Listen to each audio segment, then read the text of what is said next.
Организовалась орггруппа в то время, и эта орггруппа на сегодняшний день провела полную работу по оформлению технической документации, проектно-сметной документации для начала строительства, реконструкции данной мечети.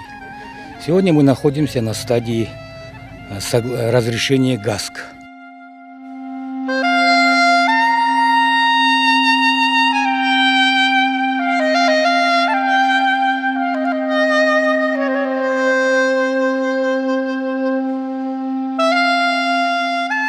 Восстановление мечети – это возвращение в прошлое, наше духовное, наши деды, отцы, прадеды ходили в эту мечеть, молились. То есть вот связь у нас с мечетью именно такая.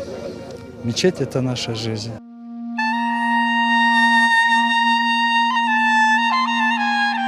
Мы надеемся, что после того, как мы восстановим мечеть, здесь ближайших сел тоже будут приходить и на праздничные, и на пятничные намазы.